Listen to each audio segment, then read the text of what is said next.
Hi everyone, I'm incredibly pale, and before we start today's video, I want to talk about our sponsor, me! I'm the sponsor! It's me! You know why? Because my merch store, drop number 3, it just went live today for the next 2 weeks. What do we have? I'll show you. We got masks, reversible, pick whatever color you want. It's on both sides. You want to stay warm for the winter? Here's the owl blanket. It's not very thick. It's pretty thin, but it's very soft. It's awesome. What else do we have? We got mouse pads bigger than my effing ego, dude. Big ass mouse pads. What else we got? We have the Nova Hoodie 2.0. Last year, you got this one. It was white with the black sleeve. Now this year, you got the black one with the blue sleeve. I'm going asymmetrical on your ass. What else do we have? I'll show you. The next piece of merch, boom. Long sleeve, black shirt, boom, check the owl, it's awesome. What's the next piece of merch? We got a white long sleeve, Datto on the front, bars on the back. You'll love to see it. What's the next piece of merch? Here it comes. Just let me get this off first. Get this off. Oh my God, it's so hot. We got the black short sleeve shirt, Datto on the front right here, and then you got the solitaire craziness on the back. It's an awesome design, I love it. What's the next one? Just get it off. It's stuck. It's stuck. Get it off. We got a white sleeve. White sleeve. It's a white t-shirt with short sleeves. It's got my name on it in the front. It's like a bunch of blocks. What else do we have? Where is it? Where is it? Where did it go? Where is it? Why are you hiding it from me? Here it is. Beanie. I got a beanie. You like beanies? I don't. I'm not really much of a hat guy, but you probably are. What else do I have? Stickers? I don't have them. I don't have the stickers. I also have a dad cap, but I gave that one away to a friend before I made this video.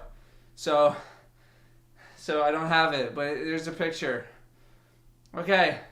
Metathreads.com/Datto. The next 2 weeks, all the information's in the description. Buy some stuff. Thanks. Hey guys, so with the return of Gjallarhorn, a lot of you have been asking, what weapon is better, Gjallarhorn or Sleeper Simulant? The answer is, it's complicated because it depends on the context. So, let's talk about it. To me, the most important place to test stuff like whoops, sorry about that, that was the wrong video. With the return of Gjallarhorn to the Destiny franchise, a lot of people, I assume, are wondering if buying the content drop is worth their money. That is a topic I will be covering in another video, but in order to make that video, we first need to find out how good Gjallarhorn actually is in Destiny 2. So, what's up with Gjallarhorn? Well, it is seemingly the same old Gjallarhorn from the Destiny 1 days. Wolfpack rounds, 2 in the chamber with the catalyst, etc, etc. With no reserve perks, you get 7 rockets total, 1 reserve gets you 8, and 2 gets you 9. I will be doing testing with the catalyst because there is no reason to not have the catalyst for this weapon. You get 2 rockets per reload instead of 1, while every other rocket needs some sort of a perk in order to get that effect, if it can even get it in the first place. There is another part to the catalyst, but it involves getting final blows, which for the purpose of damage testing is irrelevant. Damage testing is being done on Kali with the double headshot bonus damage modifier on Kali's head being factored into the results. Gjallarhorn's damage is split into 3 components: impact damage, explosion damage, and Wolfpack round damage. Wolfpack rounds bring their inconsistencies much like they had in D1, although not nearly as severely. There are a ton of these little things, about 22 of them if I'm counting correctly, which I'm not, with about 2/3 of them doing 329 damage and the remaining 1/3 doing 705 damage. On Kali, in this one example shot, the explosion does 22,037 damage. Without the impact damage, it deals 32,612 total, meaning the Wolfpack rounds are doing about 10,500 damage, 10,575 to be exact. However, we can use that 10,575 number to find out exactly how many Wolfpack rounds hit Kali. I originally said it looked like 22 of them were hitting, with 8 of them being of the higher damage value. That means there are 14 with the lower damage value. 705 times 8 and 329 times 14 gets us 10,246. But if we add another low damage value Wolfpack round to that number, we get 10,575 exactly. So it's actually 23 Wolfpack rounds, which, wouldn't you know it, is the number I ended up with in my damage testing video 5 years ago. However, here come the inconsistencies. Multiple one-shot tests provided different but similar values. 31,249 damage, so that's some Wolfpack rounds not hitting. 32,283 damage, same deal. All of these shots, by the way, not getting impact damage, potentially thanks to a hidden horseshoes and hand grenades intrinsic perk on the weapon. I tested this on many other targets in the game, big, medium, small, and I found that more often than not, I was not getting impact damage. Only 1 shot out of 4 on this servitor got impact damage, for example. 2 out of 5 on Kali on a random test. 1 out of 2 on a Cabal boss from a Lost Sector. Hip firing did not appear to have any effect either, in case there was some weirdness happening there. So to keep things simple, I'm going to cut our example impact damage on Kali in half to account for this inconsistency. When we do actually get impact damage on Kali, it was 6,289 damage, so that number in half. In this next example, I just wanted to see if Wolfpack rounds had the issue they had in D1, where sometimes they just wouldn't pop out at all if rockets were fired back to back, and fortunately, that does not appear to be the case anymore, which is great.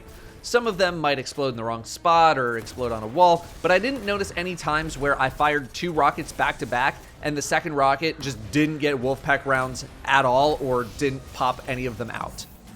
Now, for a full damage test, I'm going to be using 1 rocket ammo reserve perk, and that's simply to make our final reload actually worth reloading for. It's much more efficient to be reloading 2 rockets as opposed to 1 rocket. 1 reserve gets us 8 total rockets, 2 per reload, so that's nice and efficient. I'm not going to be doing any sort of mod swapping, back and forth shenanigans, other than maybe 8 rockets and then swapping back to a defense mod, because you cannot swap your mods in the hardest content in the game, generally speaking. Let's talk about rate of fire next. You can fire 6 rockets in about 8.75 seconds. Let's call it 9. Assuming you have some sort of reload speed boost, Luna's, a mod, whatever. My tests use both of those and Pack Hunter on Gjallarhorn itself.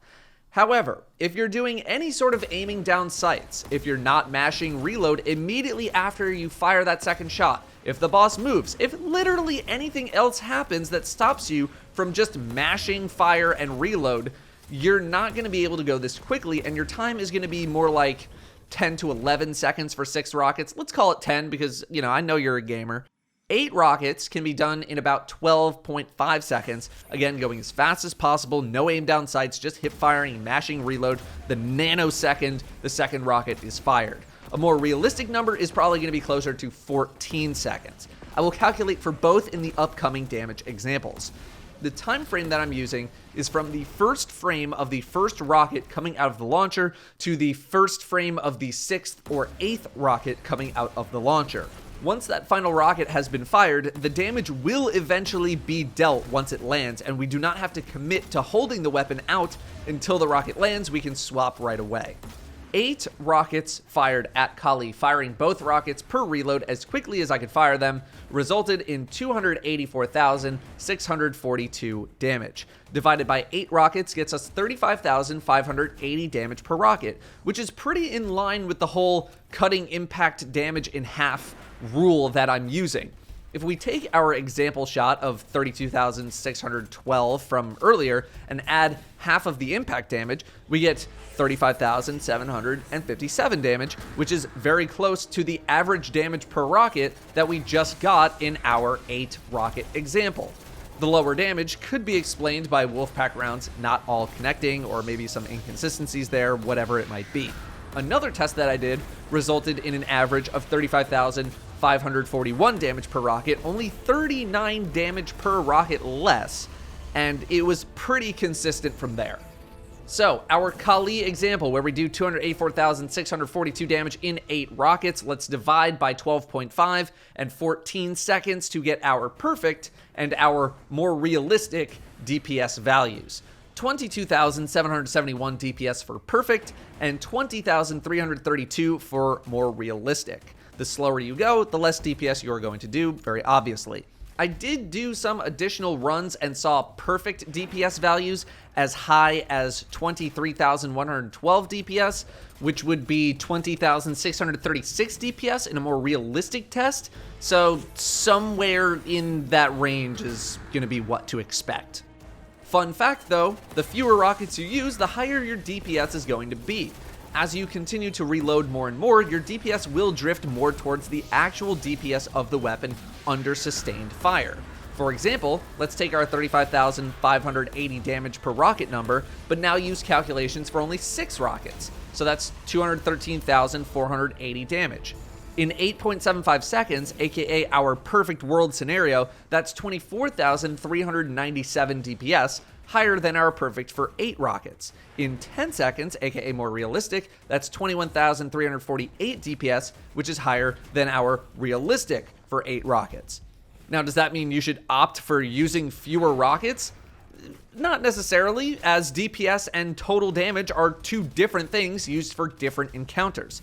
Also, very few non-exotic weapons, if any, are going to be able to give you more of a benefit over simply more Gjallarhorn shots versus stopping Gjallarhorn early in order to swap to something else.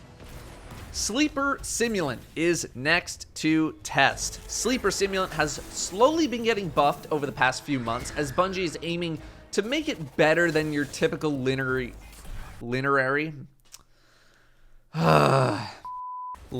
linear fusion rifle. In patch 3.4.0, aka the 30th anniversary patch, Sleeper was buffed again, giving it a 4th shot in the magazine up from 3 and a 6% PvE damage buff. That means more damage and less reloading, which means more damage. You can use 2 reserve perks to get a total of 16 shots with the catalyst, which is great for our reload efficiency. Sleeper with particle deconstruction is able to make very short work of the dungeon bosses, so let's see how Sleeper is actually holding up. I'm not including particle deconstruction in this for the time being, just so I can get a fair comparison of all the weapons with no sort of crazy mods. Fortunately, we don't really need to worry about Sleeper calculations as much as Gjallarhorn's calculations. We shoot the laser, we get the damage, and then we calculate it. Unfortunately, you do need to have the catalyst to benefit most from Sleeper, but the catalyst is dropping from Nightfalls, so I would highly consider going to get that as soon as possible. 61,332 damage per shot. We're cutting that in half because of Kali's headshot multiplier, so we're looking at about 30,666 damage per shot. Our time needed to fire 12 shots is about 17.8 seconds, call it 18, in a Luna well, and for 16 shots it is 24 seconds. Those are pretty close to perfect numbers in that the simulated damage and rate of fire can be very close to real-world application. Given the long charge time of Sleeper, you should have plenty of time to line up shots while immediately charging the rifle after a reload.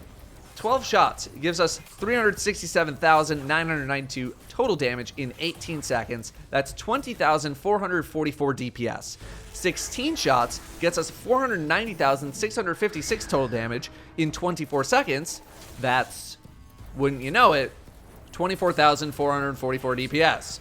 Our realistic Gjallarhorn damage for 8 rockets is only about 100 DPS less than this, which is negligible. Obviously, if we throw particle deconstruction into the mix, Sleeper is easily going to climb over Gjallarhorn with no issues whatsoever, but Sleeper does rely heavily on crits. Therefore, missing a crit whatsoever or not reloading quickly or whatever might slow you down will make it so that Gjallarhorn can become the better damage option, despite the fact that they're basically equals. Also, again, these numbers are with the catalyst, which gives more ammo reserves and a faster charge time. But hold the effing phone, it's Whisper of the Worm with a nice buff. Whispered Breathing now only takes 1.2 seconds to proc now. The PvE damage was increased by 10%, and White Nail now only pulls 2 from your reserves and generates 1 shot out of thin air. That's a lot of shots, which will give you a lot of total damage and good DPS for a while. DPS that can lightly compete with the big boys. So let's look at some time ranges. The Whisper Catalyst is still unfortunately not in the game. That should hopefully be coming with Witch Queen if you don't have it. But spoilers, you'll be fine. Gjallarhorn can pop off 8 shots in 14 seconds. So what can you do with 14 seconds of Whisper of the Worm? Well, 1.2 of those seconds are going to be stuck turning on Whispered Breathing, so it's more like 12.8. Now, Kali has a tiny head, which means firing at 1.2 shots per second is actually kind of tough to do. On other bosses with giant crit spots, this is far more manageable. I was able to fire off 14 shots in 12.5 seconds, plus our 1.2 seconds for Whispered Breathing. Let's round it up to 14 seconds. So 14 shots in 14 seconds means our DPS is just going to be equal to the damage of the shot, which in this case is 16,577. We got to cut that 33,000 number in half because of Kali's bonus crit multiplier like we did earlier. So let's say you could fire at 1.2 shots per second. That would give us 16,577 damage times 1.2, which is 19,892 DPS, just shy of the other two exotics. But you have to be literally perfect. There are some positives and negatives to Whisper. Negative number 1, which is easily the biggest thing, is that Whisper lives and dies by the crit. If you have to stop and reload for any reason, your damage is going to fall off of a cliff. Positive number 1 is that because Whisper can get so much ammo via perfect shooting, you'll be able to sustain that damage for a while, like 35 to 40 seconds, which is pretty good for any fights that actually give you all of that time to do damage. You're going to be very efficient with your time, hopefully you won't run out of special and power ammo, which means you'll be doing your best damage possible for longer. In shorter windows, it won't be as good due to the prep time, but it's not a crushing blow to the weapon's performance thanks to the Whispered Breathing buff. So, of these three, what's up? What should I use, Datto? Stop stalling for another mid-roll ad that you're trying to cram into this video. Okay. In Season 15, I see no reason to not use Sleeper. If we look at numbers from my DPS video earlier in the season where I told everyone to use 1,000 voices in terms of exotic weaponry, Sleeper is now better than 1,000 voices in situations where you are able to reliably crit. Now, does this mean you need to drop 1,000 voices completely? No, it does not. You can still use 1kV with a lot of success, especially if you like using it over Sleeper, or you don't have the Sleeper Catalyst, or you just don't want to use Sleeper. 1kV is very easy to use. It doesn't rely on crits to be good, and that's very helpful for certain bosses. You can continue to use something like Threaded Needle or Reed's Regret, which both technically got buffed recently, 10% more PvE damage. Those have pretty similar DPS numbers to 1,000 voices, if not higher potentially. I would continue to hold off on using Whisper until better situations come along for it, but it is sort of back on the table again. I'm really trying to think of a boss that Whisper would be good for in any sort of like raid situation, and maybe like Taniks. But we already have something for Taniks in Slug Shotguns, although those did get a slight nerf. Third Encounter a Garden would be good, but you could also just use a Linear Fusion. Fortunately, those Sleeper numbers are without particle deconstruction, meaning that it will still be a contender in Witch Queen, assuming we don't get any sort of crazy mods that buff rocket damage. But Gjallarhorn has shown itself to be a top-tier DPS weapon. How the F ever? The title of this video says that none of these are the best DPS weapons, and that is correct. The actual best DPS weapon is none of these at all, but rather it is Royal Entry, the Vanguard Random Drop Rocket, or Hothead, the Nightfall Rocket. How is this possible? Well, I mentioned earlier that Gjallarhorn has issues with impact damage. Rockets are exploding before they hit the target, therefore there is no impact damage, or it is not happening every single time. You know what rockets don't have that problem? Hothead and Royal Entry. Hothead and Royal Entry can also roll with Clown Cartridge in the second column of perks, and every time you reload a rocket with Clown Cartridge, you get 2 rockets in the chamber. Every time. Royal Entry is a 15 RPM rocket like Gjallarhorn. Hothead is 20 RPM, so that's 5 faster, and also has pretty good reload speed. However, Royal Entry has built-in tracking thanks to its precision frame, which is very handy for fast shooting if the target is small or moves a lot. Hothead can roll with Clown and Demolitionist, allowing for an instant reload of, I assume, 1 rocket. If it's 2, that's actually insane. Now, I don't have this roll, but I wanted to mention it regardless, even though if you have 9 rockets, you'd probably fire 1 and then do 2, 2, 2, 2. So I don't know where you would throw a demo reload in there, but, you know, it's neat, I guess. Maybe if you only have 8 rockets, you do 1, 2, 2, 2, and then demo reload the final rocket. Now, this is all possible because of someone using Gjallarhorn in your team because of the Wolfpack rounds that non-exotic rockets will get thanks to Pack Hunter from Gjallarhorn. If the legendary rockets also happen to receive horseshoes and hand grenades as an intrinsic sort of hidden buff, then it didn't really feel like it was influencing the impact damage. Numbers, let's see them. All legendary rockets featured boss spec. Royal entry. You can fire 8 rockets in about the same amount of time as you can with Gjallarhorn. My best time was about 12 1/3 seconds, just spamming reload as soon as that second rocket came out of the chamber. We're going to use our 14-second more realistic timer here as well. If you can't start with 2 in the chamber, you can fire 9 rockets in about 15 seconds under the same condition. Let's call it 16 for a more realistic timer. A Royal Entry rocket, selected at random, dealt 42,317 damage to Kali, with Wolfpack rounds being about 11,000 of that damage. An 8 rocket average would get you 338,536 damage. A real-world test gave us 335,292, so pretty close there. 335,292 divided by 12.33 to fire said rockets in the most optimal of conditions would give you 27,193 DPS, which is noticeably more than Gjallarhorn's performance. Our realistic 14-second timer would give us 23,949 DPS, which is still better than Gjallarhorn's optimal perfect timing test. Hothead.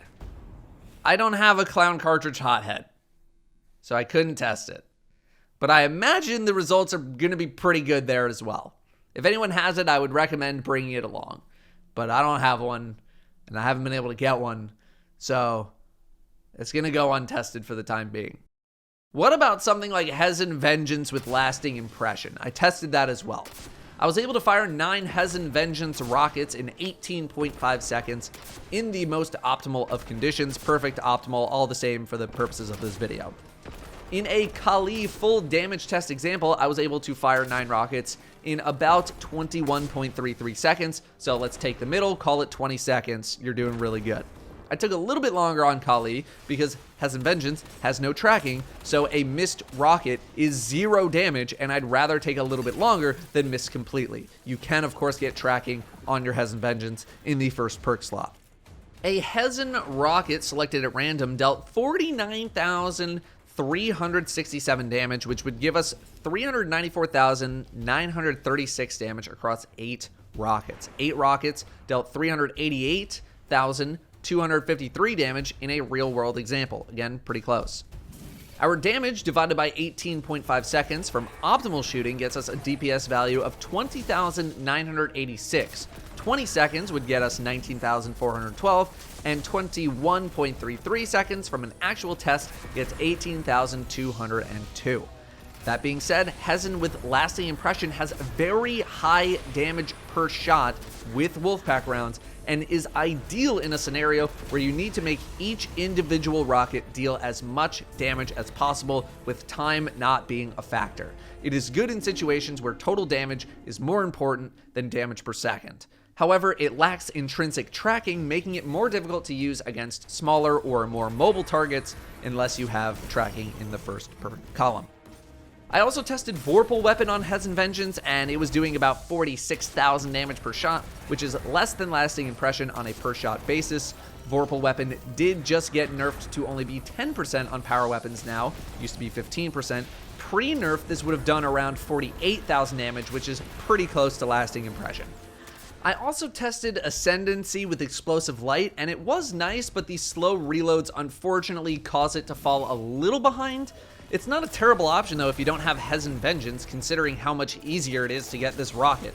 It's also not unreasonable to get Explosive Light on every rocket you fire with a Ward of Dawn or a Well or just some spare orbs laying around where you deal damage. So I would keep this in your back pocket. I didn't really test any other rockets after that, as most of them have similar perk options like Vorpal or Demo or auto-loading.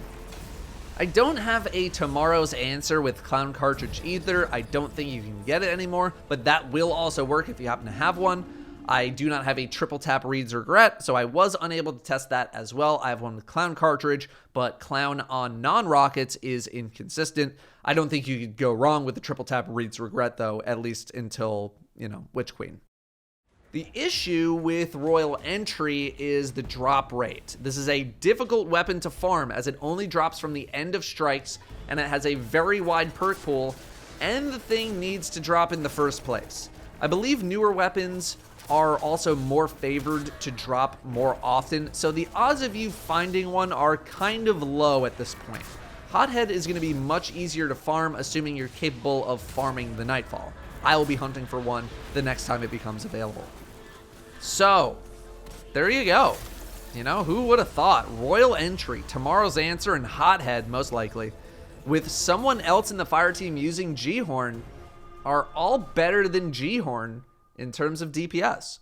If you need high total damage or high damage per rocket, Hezen and Lasting Impression with a Gjallarhorn was putting in some work, and I assume most other rockets that can roll with Lasting Impression will have similar effects.